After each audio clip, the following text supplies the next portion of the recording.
Selamat pagi Bapak Ibu, saudara-saudari, sahabat GPIB dimanapun berada.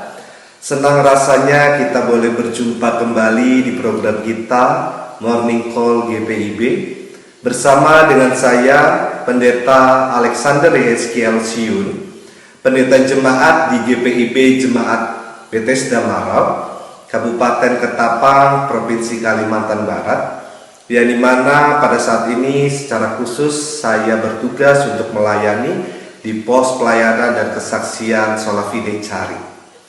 Bapak Ibu Saudara sekalian, marilah sebelum kita mengawali setiap aktivitas kita di pagi hari ini, mari kita sama-sama datang untuk membaca dan merenungkan firman Tuhan.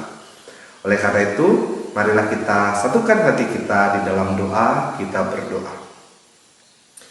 Selamat pagi Tuhan, terima kasih untuk segala hal yang boleh terjadi di dalam kehidupan kami. Terima kasih Tuhan boleh menjaga istirahat kami.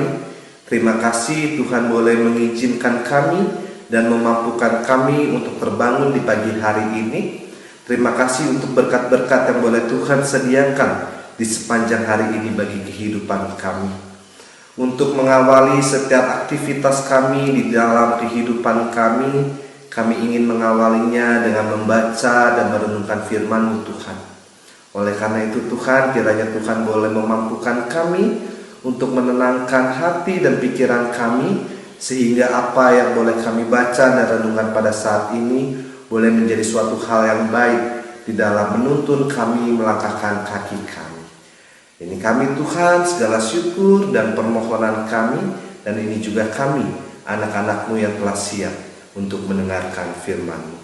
Di dalam nama Tuhan kami Yesus Kristus, kami telah berdoa dan mengucap syukur.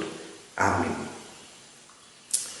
Bapak Ibu Saudara-saudari sekalian, mari kita sama-sama buka pembacaan kita pada pagi hari ini, yang diambil dari kitab Titus, pasal yang kedua, ayat yang pertama sampai dengan ayat yang ketiga. Saya akan membacakan bagi Bapak Ibu Saudara sekalian. Tetapi engkau beritakanlah apa yang sesuai dengan ajaran yang sehat.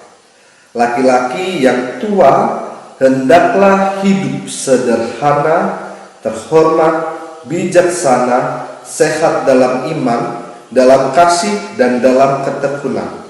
Demikian juga perempuan-perempuan yang tua, hendaklah mereka hidup sebagai orang-orang beribadah. Jangan memfitnah, jangan menjadi hamba anggur, tetapi cakap mengajarkan hal-hal yang baik. Demikian pembacaan firman Tuhan. Berbahagia ialah setiap orang yang mendengarkan dan melakukan firman Tuhan di dalam kehidupannya sehari-hari. Haleluya.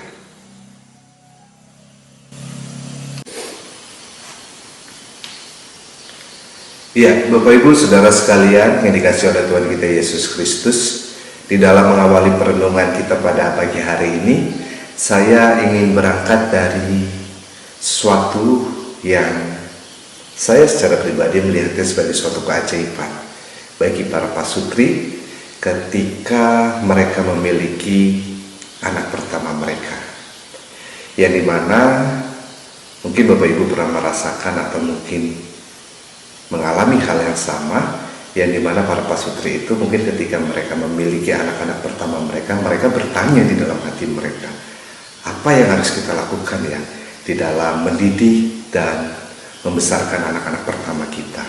Karena ya memang apabila kita melihat kenyataannya, kita semua tidak memiliki pengalaman di dalam membesarkan anak ketika kita pertama kali mendapatkan berkat Tuhan di dalam bentuk buah hati dalam keluarga kita. Kita hanya bermodalkan pengalaman-pengalaman masa kecil kita ketika kita melihat dan merasakan bagaimana orang tua kita yang dahulu membesarkan kita dan mendidik kita. Nah, dari keterbatasan tersebut, namun yang menjadi luar biasanya adalah disinilah keajaibannya. Setiap para pasutri tersebut berhasil membesarkan dan mendidik anak-anak mereka. Walaupun di dalam kenyataannya juga masih ada saja orang-orang yang mengelompokkan atau membanding-bandingkan keberhasilan tersebut. Contohnya demikian, Apabila ada seseorang anak yang sekolahnya, pendidikannya mungkin sampai S1, S2, S3, bahkan di luar negeri atau dan lain sebagainya yang luar biasa tersebut, mereka akan mengatakan bahwa orang tua dari anak tersebut berhasil loh di dalam mendidik dan membesarkan anaknya.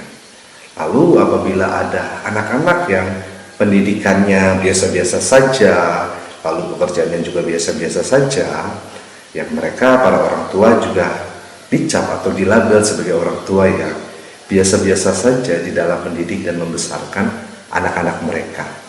Lalu juga apabila ada anak-anak yang terlihat sebagai anak-anak yang dulu di dalam pendidikannya saja kurang berhasil, pergaulannya juga ya seperti itu, ya para orang tua mereka akan dilabel atau dicap sebagai orang tua yang kurang berhasil di dalam membesarkan atau mendidik anak-anak mereka. Namun Bapak Ibu Saudara sekalian, di sini saya tidak setuju dengan pelabelan-pelabelan atau pengelompokan tersebut. Mengapa? Karena pada dasarnya apapun hasil dari anak-anak kita, ya itu adalah keberhasilan kita. Apapun hasilnya, walaupun tadi ada orang-orang yang mengatakan dia sangat luar biasa atau biasa-biasa saja ataupun yang kurang, yang menurut saya itu adalah sebuah keberhasilan di dalam kita mendidik dan membentuk anak-anak kita. Karena apa? Karena ya memang itu yang kita berikan, ya memang itu yang kita bentuk terhadap anak-anak kita. Jadi pertanyaannya adalah, apa yang sebenarnya sudah kita lakukan, atau apa saja yang sudah kita ajarkan, atau apa saja yang sudah kita buat terhadap anak-anak kita, sehingga anak-anak kita menjadi di dalam posisi yang tertentu tersebut. Persoalannya Bapak Ibu Saudara sekalian, di dalam kehidupan kita, di dalam kita mendidik dan membesarkan anak-anak kita banyak kali mungkin seperti apa yang pernah kita dengar melalui pepatah Jawa, hidup itu jangan jargoni, hidup itu jangan cuma bisa mengajar tapi tidak bisa melakoni atau melakukan apa yang sudah kita ajarkan. Cuman ya masih banyak yang di dalam kehidupannya lebih suka mengajar tapi tidak bisa melakukan apa yang mereka ajarkan di dalam kehidupannya. Bapak Ibu Saudara sekalian, kita perlu mengingat bahwa sifat dasar manusia itu adalah meniru. Apapun yang kita lakukan bahkan hingga pada saat ini adalah bentuk tiruan dari apa yang kita lihat, apa yang kita amati di sekitar kita. Bagaimana cara kita duduk, bagaimana cara kita berjalan, bagaimana cara kita berpakaian, berpikir, berucap, dan lain sebagainya. Itu adalah hasil tiruan kita dari apa yang kita lihat di sekitaran kita. Nah, dari sini kita bisa melihat Bapak Ibu Saudara sekalian, dan ini pun yang menjadi inti dari perenungan kita apabila kita melihat dari apa yang terdapat di dalam ayat kedua dan ketiga. Di situ jelas dikatakan, laki-laki yang tua hendaklah hidup sederhana, terhormat, bijaksana, sehat dalam iman, dalam kasih, dan dalam ketekunan. Demikian juga perempuan-perempuan yang tua hendaklah mereka hidup sebagai orang-orang beribadah, jangan memfitnah, jangan menjadi hamba anggur, tetapi cakap mengajarkan hal-hal yang baik. Dari sini jelas dikatakan bahwa ada dua penekanan, bahwa di mana baik itu para laki-laki sebagai seorang ayah ataupun para wanita sebagai seorang ibu, mereka harus hidup terlebih dahulu dengan apa yang ingin mereka ajarkan. Jadi dengan kata lain adalah, mari kita menjadi contoh yang nyata di dalam kehidupan kita, di dalam kita mendidik anak-anak kita. Contohnya, apabila kita mengingini anak-anak kita menjadi anak-anak yang ketika mereka melakukan salah, mereka langsung mau dan berani untuk mengakui kesalahan dan meminta maaf, ya mari kita sebagai para orang tua, juga ketika kita melakukan kesalahan, baik terhadap orang lain, bahkan terhadap anak kita sendiri, mari kita tunjukkan bahwa kita itu salah dan kita juga mau meminta maaf karena kita salah. Jadi di dalam kehidupan kita tidak hanya sibuk mengajar, tapi kita tidak bisa melakukan apa yang kita ajari. Ingat Bapak Ibu, sifat dasar manusia adalah meniru dari apa yang mereka lihat. Anak-anak dari kecil bisa bertumbuh besar ya karena mereka melihat dan meniru apa yang dia lihat ketika mereka kecil. Jadi Bapak Ibu Saudara sekalian, marilah kita melihat kehidupan kita kembali. Apakah di dalam setiap hal yang baik yang sudah Tuhan ajarkan, Tuhan sudah contohkan, dapat kita lakukan di dalam kehidupan kita, sehingga kehidupan kita pun dapat menjadi contoh yang baik bagi orang-orang di sekitar kita. Biarlah perenungan ini dapat menjadi refleksi di dalam kehidupan kita sekalian dan dapat menjadi motivasi yang baru di dalam kehidupan kita, sehingga di dalam kehidupan ini kita tidak jargoni, iso ngajar tapi ra iso ngelakoni.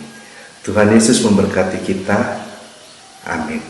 Bapak Ibu, mari kita satu dalam doa, kita berdoa. Tuhan Yesus yang baik, terima kasih pada saat ini kami boleh diingatkan melalui firman-Mu Tuhan, bahwa di dalam kehidupan kami diminta untuk lebih bisa dapat melakukan segala hal-hal yang baik di dalam kehidupan kita secara nyata, bukan hanya melalui apa yang kita ucapkan saja, tapi dalam setiap aspek kehidupan kami, sehingga baik anak-anak kami maupun orang-orang di sekitar kami dapat melihat bahkan meniru segala apa yang telah Tuhan ajarkan kepada kami semua, dan dapat menjadi berkat juga bagi banyak orang. Terima kasih Tuhan, dan pada saat ini kami akan melanjutkan setiap aktivitas kehidupan kami. Kami mohon perlindungan Tuhan, kami mohon bimbingan Tuhan, sertai kami Tuhan, sehingga setiap apa yang boleh kami kerjakan, setiap apa yang boleh kami usahakan, setiap apa yang sedang akan menjadi pergumulan dan mencari jalan keluar di dalam setiap tantangan kehidupan kami boleh melakukan semua itu dengan penuh tanggung jawab dan penuh dengan kebijaksanaan. Terima kasih Tuhan, di dalam nama Tuhan kami Yesus Kristus, kami telah berdoa dan mengucap syukur. Amin.